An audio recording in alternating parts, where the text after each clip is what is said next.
Baik, terima kasih kesempatan yang telah diberikan kepada saya. Eh, yang pertama-tama yang saya hormati Ibu mata kuliah pengapung dan teman-teman sekalian. Eh, Nama saya Hendra Putra Gunawan Hulu, kelas A. Di video ini saya akan menjelaskan atau menjelaskan mengenai materi kelompok kami, mengenai implikasi yang berjudul implikasi pelaksanaan hak anak pada pembelajaran ST, mengenai mata kuliah pendidikan di ST. Implikasi pelaksanaan hak anak pada pembelajaran ST. Sebelum kita melanjut lebih jauh dulu mengenai implikasi pada hak anak di ST, kita harus mengerti dulu apa itu implikasi. Implikasi adalah merupakan hubungan timbal balik antara yang satu dengan yang lain. Berarti kita dapat menyimpulkan bahwa ini mengenai hubungan pelaksanaan hak anak pada ST pembelajaran. Artinya hubungan ini bisa berkaitan dengan baik itu hubungan dari bidang ekstrakurikuler, hubungan jasmani, dan mengenai hak anak di SD.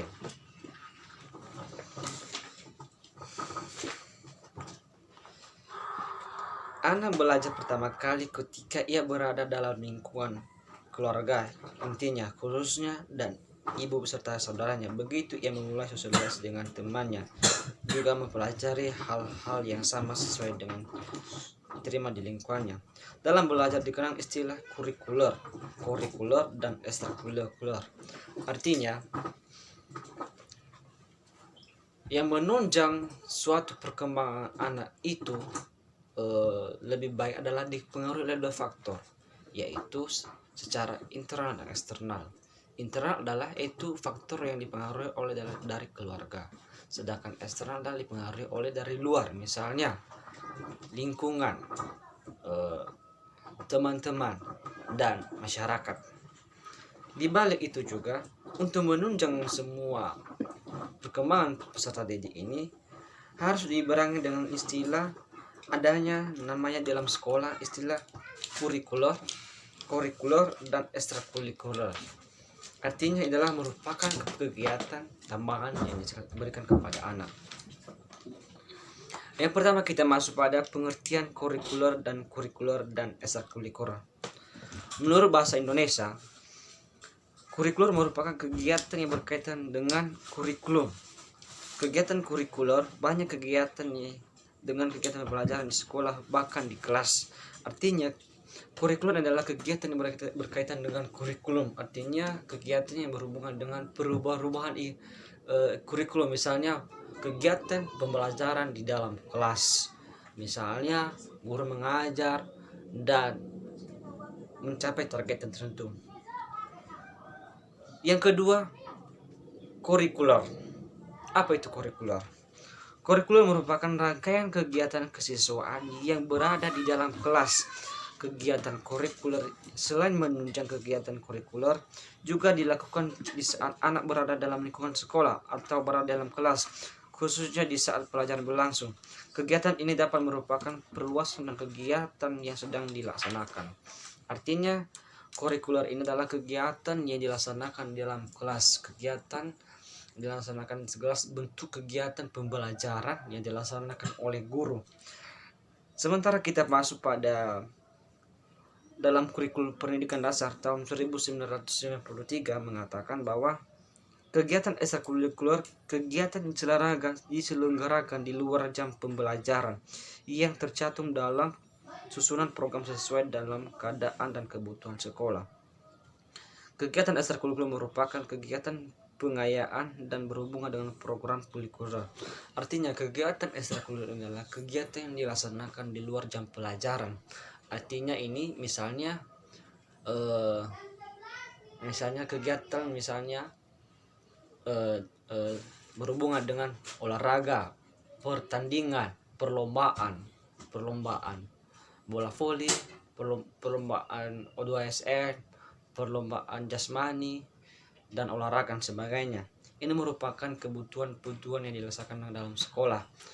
Artinya kegiatan ekstrakurikuler ini bisa dilaksanakan setelah akhir semester, artinya setelah selesai pembelajaran baru dilaksanakan bentuk kegiatan-kegiatan dalam sekolah untuk menunjang dan menghidupkan suasana di dalam sekolah. Yang kedua, setelah kita belajar apa itu pengertian kurikuler dan ekstrakurikuler, kita harus mengerti apa tujuan dilakukan kurikuler dan ekstrakurikuler dalam sekolah. Umumnya, kegiatan kurikuler dilakukan untuk lebih menjelaskan mengenai suatu pokok bahasa kepada anak. Dalam kenyataan, istilah kurikuler tidak terlalu sering digunakan, justru kebanyakan lebih dikenal dengan istilah kurikuler dan ekstrakurikuler. Kegiatan ekstrakurikuler diselenggarakan agar anak dapat mengaitkan antara pengetahuan yang diperoleh dalam program kurikuler dengan keadaan dan kebutuhan lingkungan. Untuk kegiatan ekstrakurikuler lebih diarahkan untuk merupakan membentuk kepribadian anak melalui kegiatan seperti pramuka, usaha kegiatan sekolah, olahraga, palang merah, kesenian, dan lain-lain.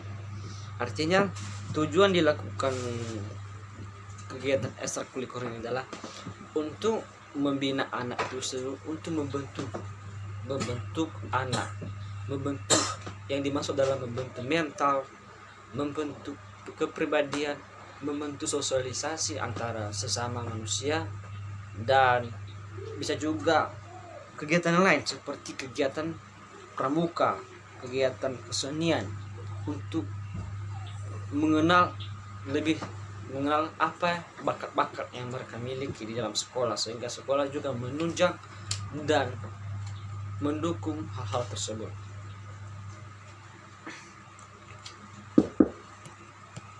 Yang selanjutnya kita masuk pada pelaksanaan hak anak dalam kurikuler ekstrakurikuler. Undang-Undang Nomor 20 Tahun 2003 tentang Sistem Pendidikan Nasional menyebutkan bahwa pendidikan dasar merupakan jenjang pendidikan yang melandasi jenjang pendidikan menengah. Dalam Rencana Strategi Departemen Pendidikan Nasional 2005 sampai 2009 disebutkan mengenai program penguatan kebijakan Dinas dengan rencana pembangunan jangka menengah Bappenas. Rencana Bappenas mengenai wajib pendidikan dasar 9 tahun menunjukkan kegiatan pokok pemerintah berupa, yaitu 1. Pendanaan biaya operasi belajar.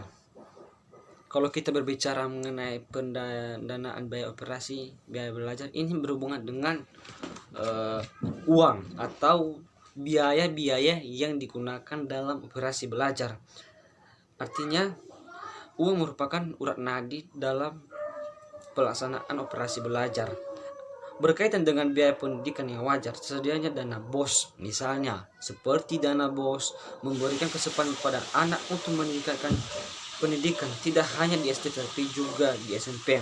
Misalnya pendanaan biaya operasi wajar ini biasanya dana BOS, artinya dana yang diberikan kepada siswa untuk lebih aktif dalam pembelajaran. Yang kedua, penyediaan dan sarana prasarana wajar. Berkaitan dengan persediaan gedung sekolah, buku, perlengkapan kegiatan belajar. Artinya pemerintah juga harus menyediakan sarana dan prasarana. Sarana prasarana ini berkaitan dengan bahan-bahan, alat-alat, misalnya sekolah, buku, perpustakaan, lapangan bola, lapangan tenis meja, dan lain-lain.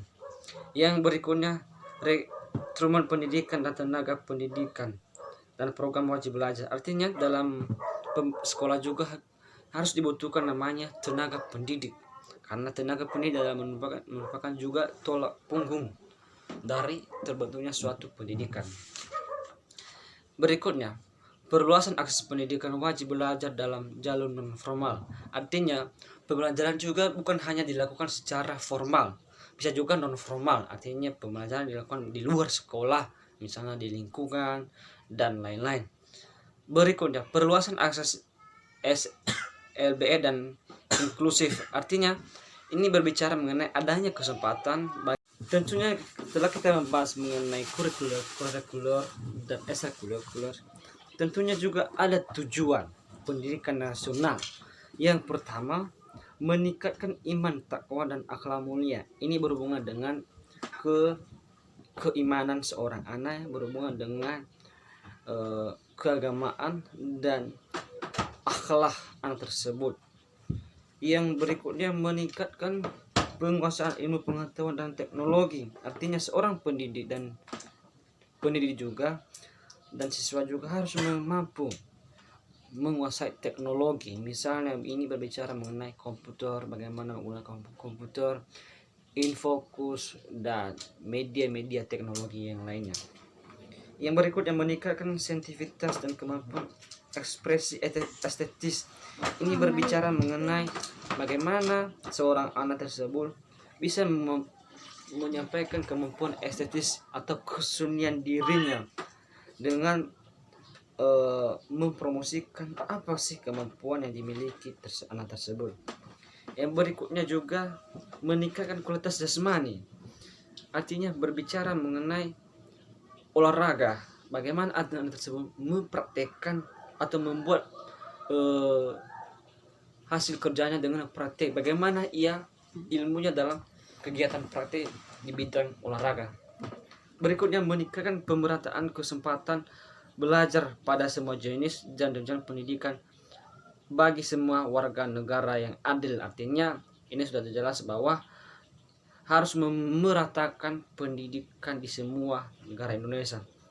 Berikutnya, memperluas akses pendidikan non formal bagi penduduk laki-laki maupun perempuan yang belum sekolah. Artinya pemerintah juga harus memberi layanan bagi ini pendidikan non formal ini. Pemerintah juga menyediakan pendidikan non formal untuk yang belum sekolah